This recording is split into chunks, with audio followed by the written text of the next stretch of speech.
Senator Hassam, let's try to get off of funding ICE and stuff. Let's just try to stick to the nomination for now.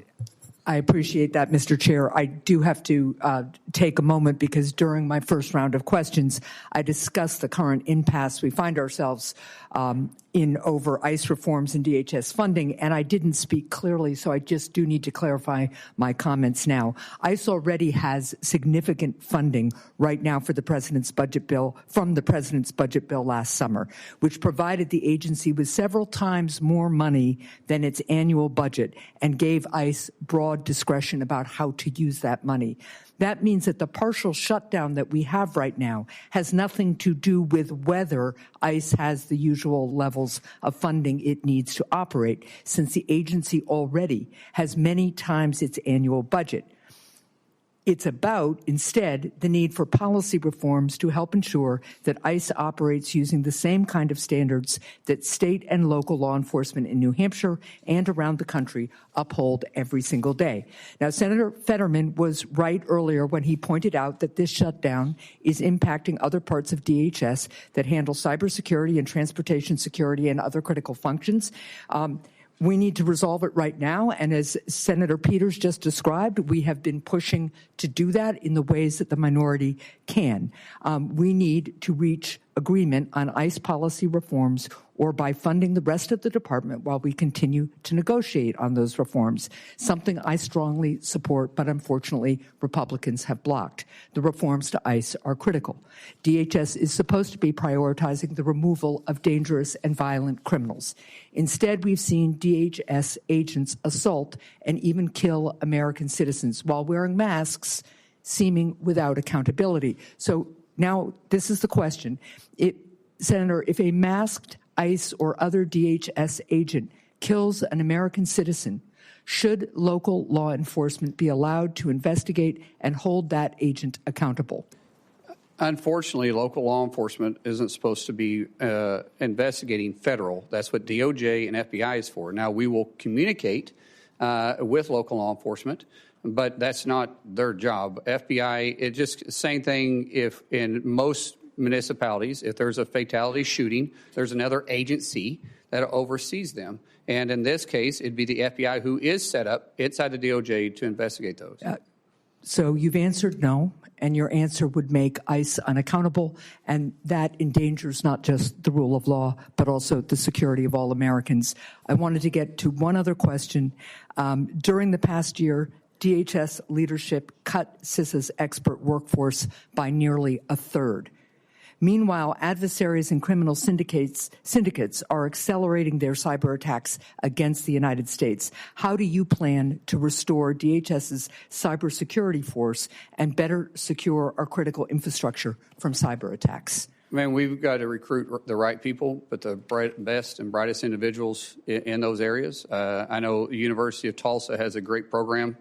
But recruiting individuals that want to be there, that want to deliver the mission is vitally important, and so we will work to make sure that happens. So you agree we need to add people back into CISA and pursue this critical function, and they need to be nonpartisan experts with experience and commitment to the safety and security of our country, wherever that leads them. No one in the Homeland should be looking at this from a bipartisan perspective. Now, if you want me to talk about staffing numbers, I don't know what the mission requires, but we'll be staffed adequately if we can find the right people to staff and to make sure that we're mission capable. Okay. Thank you, Mr. Chair. Out of respect for your desire to move things along, I will submit for the record a question on non-intrusive imaging at the border. It's supposed to be ready to do for every vehicle entering the United States, especially to detect fentanyl.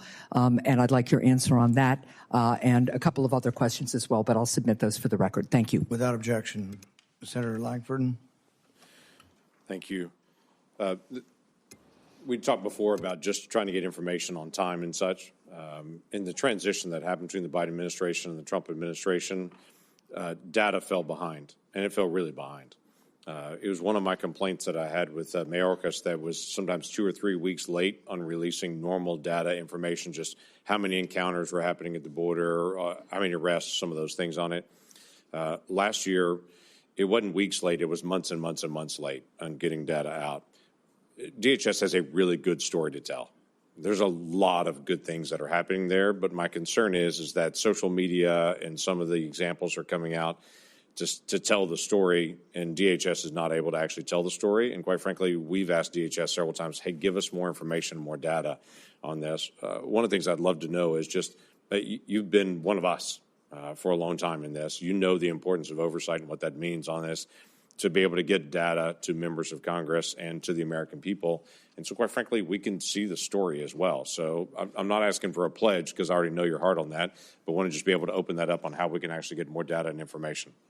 Our Ledge Affairs Department, I'm going to stand up and make sure that we're communicating and getting the information you need. It's not going to be fixed overnight, but it does frustrate me as a former member of the House and definitely a current member in the Senate that when we make a request, it's not seen. Now, there is a difference between making actual requests because you're wanting to get to a solution versus harassment. Badgering people. Yes, there is a tremendous amount that happens. Both sides play the games, and I'm just not going to play that game. I'll work with any senator, I'll work with any committee to make sure that we are getting the information you need to do your job. But just for harassment purposes, don't, please. I ask you, if you want me to do my job and do it right and be transparent with you, don't play games with me either. Because if you have real concerns, like I said, everybody on this committee and really for our colleagues for that matter, have my personal cell phone. That number, I have no intentions of changing it unless somebody leaks it. Yeah. Hopefully that wouldn't occur on it. One other quick question on this. Ali Mayorkas, when he sat at that desk before, he and I had a lot of conversations about what they called, was labeled the special interest aliens. These are folks that come from known areas of terrorism, but we didn't have any information on them specifically, and so the Biden administration just let them in. They may say, well, we know somebody in your family as acts of terrorism, but it's not you, so they just labeled them special interest aliens and released them into the country. That we know of about 70,000 of those individuals. The Trump administration in the last year and a couple of months has picked up 50,000 of those. That's part of this enforcement that's out there to be able to identify folks that I've been ringing the bell on over and over and over again, saying, why are we letting people in that we literally say, yeah, they could be a terrorist, they could not be a terrorist, we don't know. Somebody in their family is, but we don't know them if they are on it. So they were just released into the country on that and given that label. In fact, I was told, we'll keep watching them, but when I went to the FBI and asked them directly, they were like, there's no way we can track 70,000 people. So there's been a lot of good work to be able to try to identify where those people went, who they're associating with here in the United States on it, and then removing them from the United States. There's still about 20,000 left. Love to be able to get your promise to say we're not going to quit. We're going to continue to be able to find folks that were just allowed to come in the country that may be a terrorist and may not be a terrorist, we don't know, but to be able to go identify those folks and make sure that American people are protected. Absolutely. Yeah, thank you. We're almost done. We have two people left who haven't responded this round. We've had a lot of debate over ICE funding. I hope we can ask just some specific questions to the nominee. I can't control what you ask, but that's my hope. Senator Blumenthal. Thanks, Mr. Chairman. Senator Mullin, just months before the war with Iran began, the Trump administration negotiated a back-channel agreement, a deal with the Islamic Republic to deport Iranian nationals, including asylum seekers, dissidents. There have been public reports about it. CNN on January 26, 2026. New York Times reported it in a couple of articles in September and December, that flights in around that time deported tens of those kinds of Iranian nationals back to Iran as part of this secret agreement. I want to tell you about one husband and wife, Christian converts from Islam, who were sentenced in absentia to 9 and 11-year sentences by the Islamic Republic. They fled to the United States seeking asylum, but they were detained by ICE on arrival. The wife was deported. She managed to take refuge in Turkey. The husband, I'll call him Mr. H, is still here, but he's facing deportation despite showing scars from the beating he received by a government gang. I have both of their declarations. I'd like them to be entered in the record. There are Iranian-American organizations like the Iranian American Legal Defense Fund that have further information. I have no doubt that you share my outrage about the treatment of this couple and other Iranian nationals who were deported possibly to torture and death in Iran. Will you agree with me and commit that we should stop deporting such people? Ma'am, sir, I don't know the specifics behind this. I think before I can talk about in hypotheticals, I would need to know what the reasons behind it, but I don't want to deport anybody that's here illegally, or here legally, I mean, and most definitely not individuals that are have done everything possible to be a contributor to society. But in these specific cases, I don't know. I'm not familiar with them. I don't know if there's something else in their background that would cause the administration I'm talking to do it. in general about tens of people, as many as 55 on one flight, 15 or so on another, not just this couple. But in principle, we should not be sending Iranian dissidents and asylum seekers back to Iran. Wouldn't you agree? Sir, we do know that our enemies want to infiltrate us and use our rules and our generosity against us. And so I don't know the specifics of these. I don't know their background. I don't know what the reasons was, but I will be happy to look into it. Let me ask you about another topic. I'm glad that you've committed that there will not be the kind of review that Secretary Noem imposed on contracts above a certain amount uniformly by your office. But I'd like your commitment that you will help us investigate another abuse of authority. Corey Lewandowski apparently was in charge of approving all contracts. One of them was a $220 million contract that was related directly to Kristi Noem's being fired. They bypassed procurement rules to award that contract to a shell company that was created days before to benefit a Republican consulting firm with close ties to Secretary Noem and Mr. Lewandowski. Will you commit to cooperating with our investigation, the Permanent Subcommittee on Investigation, making documents and personnel available to congressional and other investigations into those contracts awarded by Secretary Noem and Mr. Lewandowski? Senator, I've heard these same reports. I know the IG, Joseph. I don't know him personally. That's why I say Joseph. Some people call him Joe. Is open investigations. We will cooperate with him and provide all the documents and records that are necessary I'll leave this that to the committee to Inspecting do General. its work. That's what I'm asking. I'll do everything that's required of me by law, but the IG will be doing the investigation, and we'll let the IG, decide what documents he's going to share, and maybe you can bring that up with him. Well, in fact, Secretary Noem obstructed the investigations underway by the IG.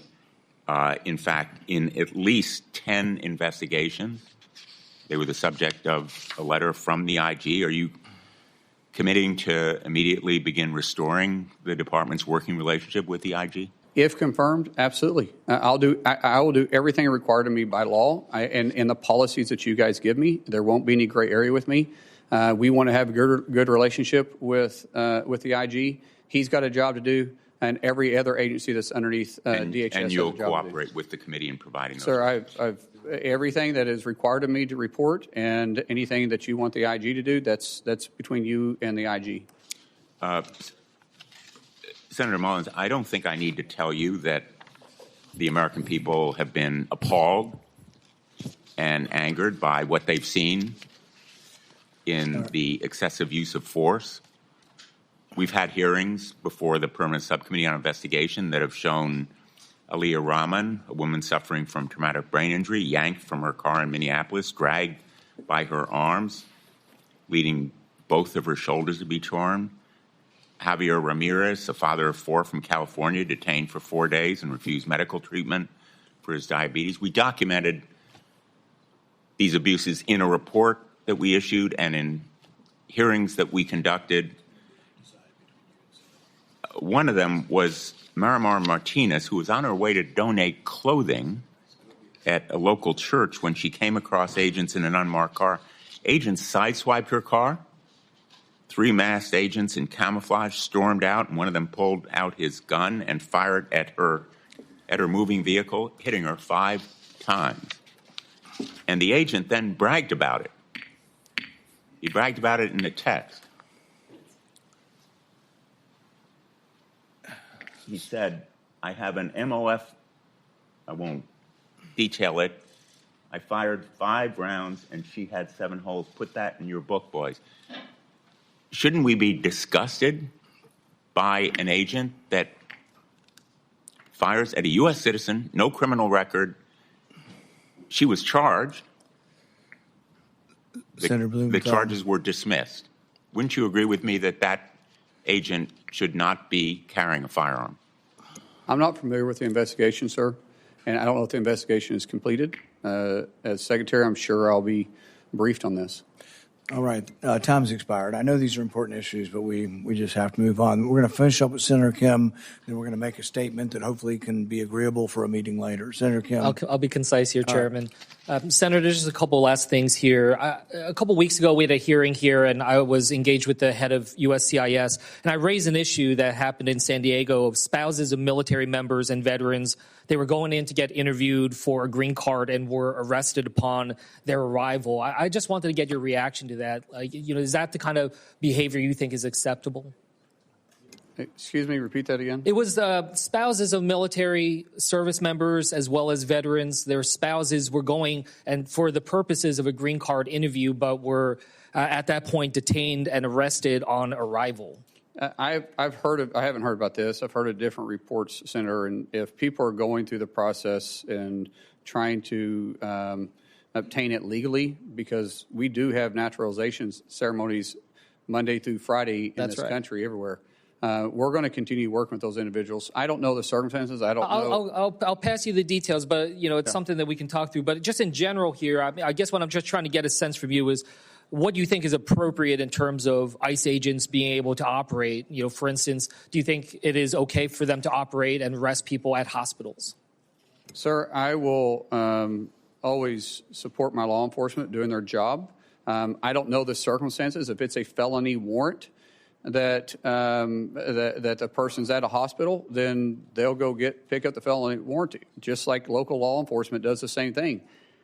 And so in general, I think you need to be more specific on what you're talking about. But if you're talking about just doing everyday law enforcement, I think there's a better approach. Senator, I just want to raise, I just hear a lot of this from my own community about concerns of these types of efforts in and around hospitals, schools, churches.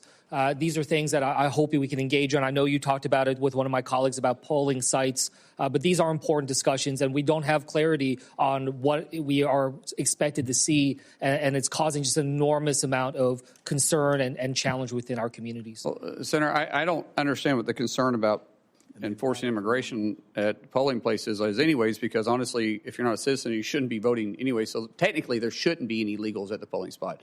And so, as I've said before, if we're at a polling area, it's because of a specific threat, not for immigration. Yeah, look, what I will just convey here is it's not just about people who are undocumented. I'm hearing from American citizens that are now feeling like they need to carry their passports around for fear of being stopped on the street. There is a chilling effect that is happening that is wider. I had to give my father-in-law specific instructions in case he was stopped upon reentry back into the United States. There is real concern out there, and I just wanted to express that to you. Just a couple last quick things here. At the detention facility in New Jersey, a different one called Delaney Hall, I was there right after a gentleman died there. And there was really no documentation, really minimal explanation of his cause of death. There was 32 deaths at detention facilities under ICE control last year. Yet the oversight offices at DHS to do this, offices like the Office of Civil Rights and Civil Liberties, the Office of Immigration Detention Oversights, they've been gutted. And I just wanted to ask, do you do you commit to being able to ensure that there is the proper oversight there internally within DHS, working alongside us in Congress to ensure that people are being kept at the dignified levels that they should according to a law? Each facility falls underneath different standards of operation that are in statutes. We will operate within those statutes.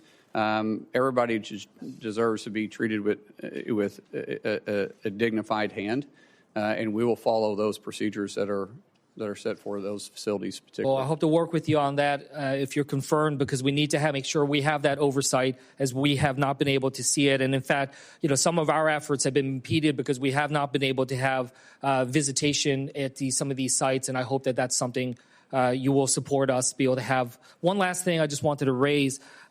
With FEMA, there was a number of employees that sent an open letter titled the Katrina Declaration. This is something that warned about some of the reversals that are being made when it comes to disaster response and recovery. Your predecessor, Secretary Noem, she suspended a number of these FEMA employees. I just wanted to ask, can you commit that if confirmed, you will adhere to whistleblower laws and ensure that these whistleblowers do not face retaliation for their protected disclosure? So there's already laws in place to protect whistleblowers, and I've said multiple times I'll work within the law and the requirements of me as Secretary. And I hope that means that you will ensure that these whistleblowers do not face unlawful retaliation for what they have done. It's against the law, as you said, unlawful, sir. I said I'm going to work within the law, and that's unlawful. Okay. With that, I'll yield back. Thank you. As I said previously, we've scheduled a vote for tomorrow. I'm committed to that. There are several members on both sides of the aisle that would like a briefing in the SCIF. They have it from 1 to 2. If you're willing to do that, several members would like just to walk over and do it. And I think that makes it much more likely that we have the vote tomorrow. Sir, I would prefer to have the ranking member, yourself, James, and if you want to bring another Democrat member it's all or none. All the members need to be able to hear it directly. The problem up here is too many things are siloed, and it just looks like resistance that you don't want everything to come out. It'd be much more forthcoming if you let any member of the committee and classified staff into it. I think we can get this done. Okay, that's fine as long as it's in a classified setting. As long as what? Yeah, that's fine. The people classified security on our staff and staff. TSSCI, yes. Yeah. All right. Thanks, everybody, for coming today. The nominee has filed responses to biographical and financial questionnaires, answered pre-hearing questions submitted by the committee, and had their financial statements reviewed by the Office of Government Ethics. Without objection, this information will be made part of the hearing record, with the exception of the nominee's financial data, which are on file with the committee. Due to the quick turnaround between this hearing and the markup tomorrow, the hearing will remain open until 4 p.m. today, March 18th. This hearing is adjourned.